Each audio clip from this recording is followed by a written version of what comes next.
क्या हो अगर आप ऐसे टाइम लूप में फंस जाओ जो आपके घर के रूम में ही हो और आप वहाँ से निकल ही नहीं पा रहे हो, तो आप वहाँ से कैसे बच के निकल सकते हो, चलो पता करते हैं। यहाँ पर हमें एक मैकेनिक दिखाया जाता है जो कि एक डोरबेल को ठीक कर रहा होता है और उसे ठीक करने के बाद वो उस रूम में चला जाता है, लेकिन तभी हमें दिखाया जाता है कि उसके पीछे वाले दरवाजे से वो वापस उसी रूम में आ चुका है। और जब वो एक दो बार उसी लूप में घूमता रहता है तो वो दूसरे दरवाजे पे खुद को देखता है जो कि दूसरे रूम में जा रहा था। वो ये देखकर काफी ज्यादा शॉक हो जाता है कि आखिर ये सब कैसे हो सकता है। वो उस दोनों दरवाजे पे एक के बाद एक जाते रहता है और वो एक दरवाजे पे जाता तो वो दूसरे दरवाजे से बाहर निकल जाता। अब शुरुआत होती है उस टाइम लूप की जो कि बार बार हो रहा था और इस बात का अंदाजा उस मैकेनिक को हो गया था। इस सिचुएशन में आपको पेशेंस से काम लेना पड़ेगा और वो चीज ढूंढनी पड़ेगी जिससे कि ये टाइम लूप का कनेक्शन जुड़ा हो। यहाँ पे ये आदमी काफी ज्यादा कंफ्यूज हो जाता है और वो एक दरवाजे से दूसरे दरवाजे तक भागने लगता है, लेकिन इसका कोई फायदा नहीं था। वो उसी रूम में आ जा रहा था बार बार। वो काफी फ्रस्ट्रेट हो गया था। वो एक दरवाजे पे आधा खड़े रहकर दूसरे दरवाजे से खुद को देख रहा था और उसे मार भी रहा था। वो जो भी कर रहा था उसे पूरा सेंस हो रहा था। यहाँ से वो दूसरे दरवाजे से भी खुद को पकड़ने की कोशिश करता है, लेकिन वो कामयाब नहीं हो पाता। अब वो था मैकेनिक। वो अपने मैकेनिकल स्किल का यूज करके दरवाजे की मेजरमेंट लेता है और उस बेल को चेक करने लगता है जो कि उसने इंटर होने से पहले ठीक किया था।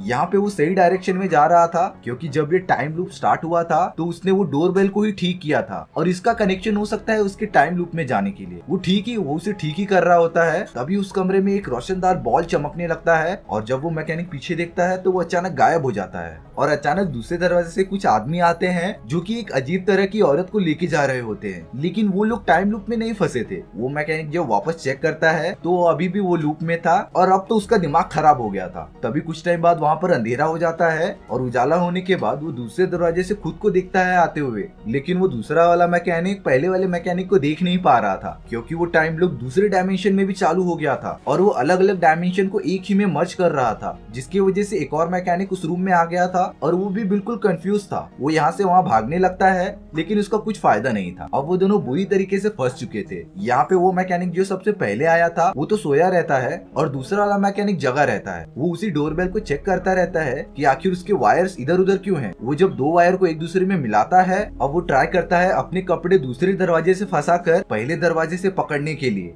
और वो जैसे ही ये करने जाता है वो उस डोरबेल की वायर्स पकड़ लेता है जिसमें करंट पास हो रही थी और उसे करंट लग जाता है और वो बेहोश हो जाता है। जब पहला वाला मैकेनिक उसे देखता है तो वो काफी डर जाता है और वो पहले वाले दरवाजे से बाहर निकल जाता है। यहाँ पे वो टाइम लूप टूट चुका था और वो पहले डायमेंशन का मैकेनिक आजाद था, लेकिन दूसरे डायमेंशन वाला अभी भी वहीं फंसा था। वो मरा नहीं था, वो सिर्फ बेहोश हुआ था और वो जब दूसरा दरवाजा खोलता है तो वो भी टाइम लूप के बाहर चला जाता है। यहाँ पे हमें पता चलता है कि उस डोरबेल के शॉर्ट सर्किट होने की वजह से वो टाइम लूप टूट चुका था और स्टोरी यहीं खत्म हो जाती है। सो व्यूअर्स, आपको ये स्टोरी कैसी लगी कमेंट सेक्शन में बता दो और हमारे चैनल पे इसी तरीके की मजेदार स्टोरीज आती रहती हैं तो चैनल को सब्सक्राइब भी कर दो। मिलते हैं नेक्स्ट वीडियो में।